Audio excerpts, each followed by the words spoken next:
Good Morning Richmond Early Edition starts now. Happy Saturday morning. Thanks for waking up with us here on Good Morning Richmond Weekend Edition. I'm Parker Slayball. We'll get to our top stories in just a moment, but first, let's get a check of the forecast with Tim. Tim, some rain out there. Yeah, we're seeing Breaking news now. This breaking news comes out of Petersburg, where several people are dead in an overnight house fire. These are live pictures from the 700 block of Harding Street. We're still waiting to hear from police on what exactly happened and how many people died and if they're related to each other. We also don't know if they died because of the fire. But again, right now, 8 News has confirmed multiple people are dead here in the 700 block of Harding Street. That's in Petersburg. You're looking at live pictures there. You see the damage to the home there.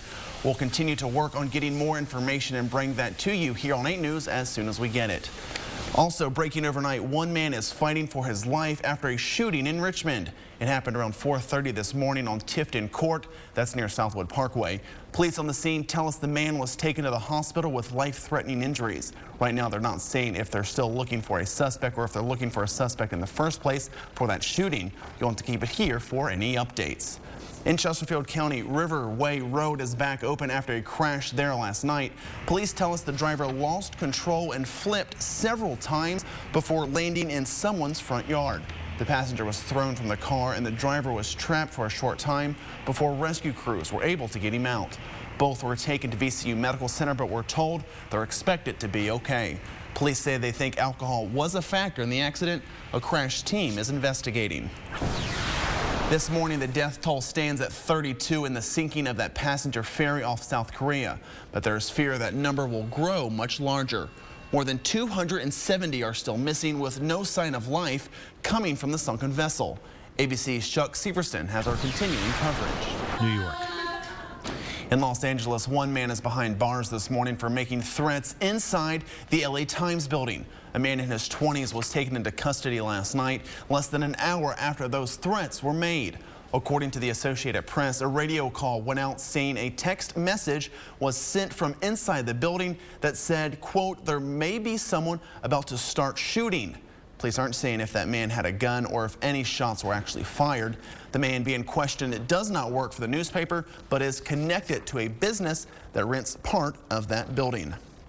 Closer to home, the 751-foot cargo ship that ran aground in Chesapeake Bay is now free. After water was pumped off the vessel yesterday morning, crews were able to move it during high tide. Right now, the ship is being inspected. Once it's deemed safe, it'll be put back in service. Well, speeders, you better watch out. There's a new idea to stop speeding on portions of West Carey Street. How about an additional $200 fine to slow you down? That was proposed by Councilman Parker Angelesto. It would affect Carey Street between Addison and Cherry Streets. The speed limit on that road is only 25 miles per hour currently, yet the city says most people go through there at least 35. For now, it's going to be very helpful. You know, Carey Street gets a load of traffic coming downtown, high speeds, mostly in the morning.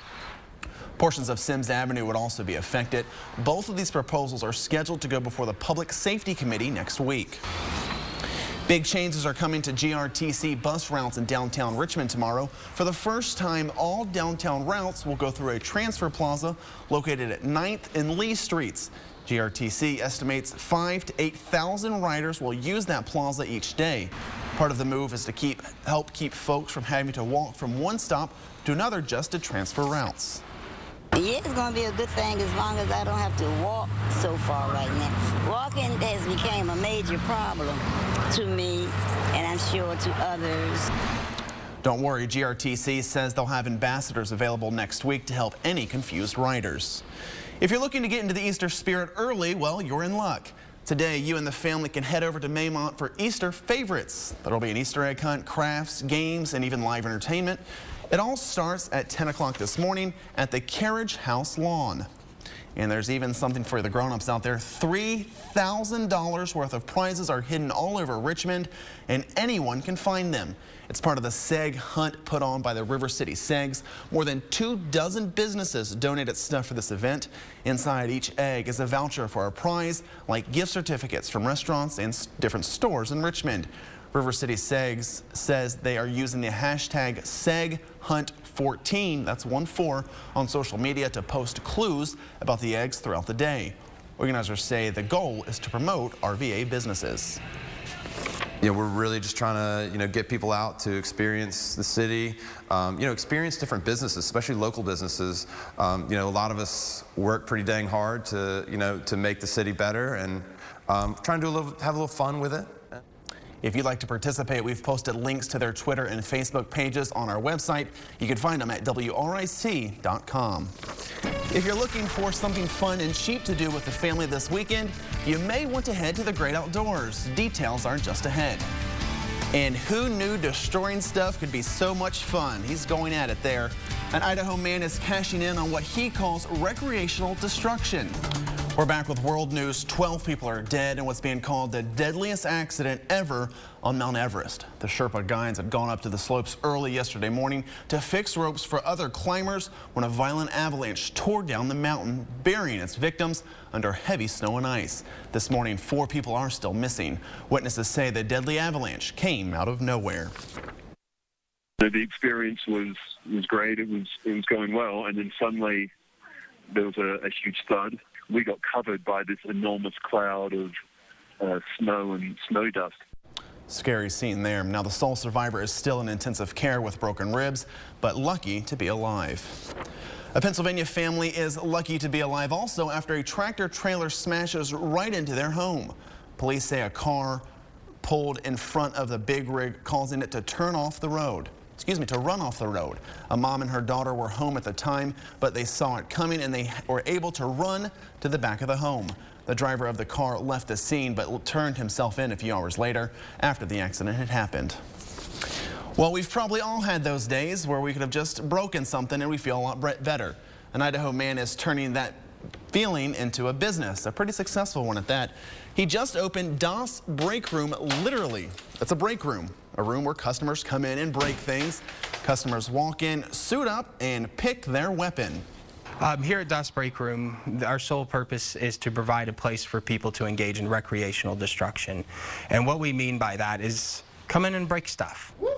Das Break Room has happy hours before and after work. If you'd like to go and break things for even cheaper with a baseball bat, there's a hammer.